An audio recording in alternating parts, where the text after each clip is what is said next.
అధికారిక సోర్స్ అయిన IMDb first top 10 అంటే జనవరి 1 నుండి జూలై 1, 2025 మధ్య ఇండియా మొత్తం విడుదలైన సినిమాల్లో ఆడియన్స్ రేటింగ్ ను బేస్ చేసుకుని ఈ సంస్థ టాప్ 10 చిత్రాలు ఏవో అని విడుదల చేసింది. మరి ఈ జాబితాలో హిందీ, తమిళం, మలయాళ సినిమాలు మాత్రమే ఉన్నాయి. మన తెలుగు సినిమా ఒక్కటి కూడా లేదు.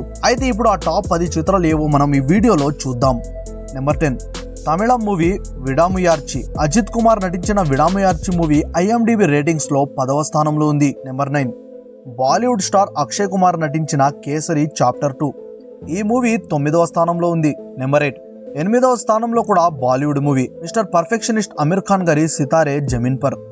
Number 7 Malayalam movie Lucifer 2 Empuraan. Mohan Lal మరియు పృథ్వీరాజ్ సుకుమారన్ నటించిన L2 ఎంపురాన్ మూవీ 7వ స్థానంలో ఉంది. Number 6 the diplomat. John Abraham గారిది డిప్లొమేట్ 6వ స్థానంలో ఉంది. నెంబర్ 5 సూర్య నటించిన రెట్రో మూవీ 5వ స్థానంలో ఉంది. Number 4 Bollywood star actor Ajay Devgn నటించిన రైడ్ 2 మూవీ 4వ స్థానంలో ఉంది. నెంబర్ 3 షాహిద్ కపూర్ నటించిన దేవా మూవీ 3వ స్థానంలో ఉంది. నెంబర్ 2 ఫ్రెండ్స్ 2వ స్థానంలో ప్రదీప్ రంగనాథన్ మూవీ డ్రాగన్ 2వ ప్లేస్లో అయితే ఉంది. మరి నెంబర్ 1 మొదటి స్థానం మాత్రం బాలీవుడ్కే దక్కింది. 1వ స్థానంలో విక్కీ కౌశల్ మరి రష్మిక మందాన నటించిన చావా మూవీ అయితే ఉంది. ఫ్రెండ్స్ వీటన్నిటిలో నాకు మాత్రం డ్రాగన్ సినిమా అయితే నచ్చింది. మరి మీకు ఏ సినిమా అయితే నచ్చిందో కింద కమెంట్స్ లో అయితే తప్పకుండా చెప్పండి. వీడియో నచ్చితే లైక్ చేయండి. ఇలాంటి మరిన్ని వీడియోస్ చూడటం కోసం వెంటనే ఛానల్ ను సబ్స్క్రైబ్ చేసుకుని దాని పక్కన వచ్చిన గంటను ప్రెస్ చేయండి ఫ్రెండ్స్.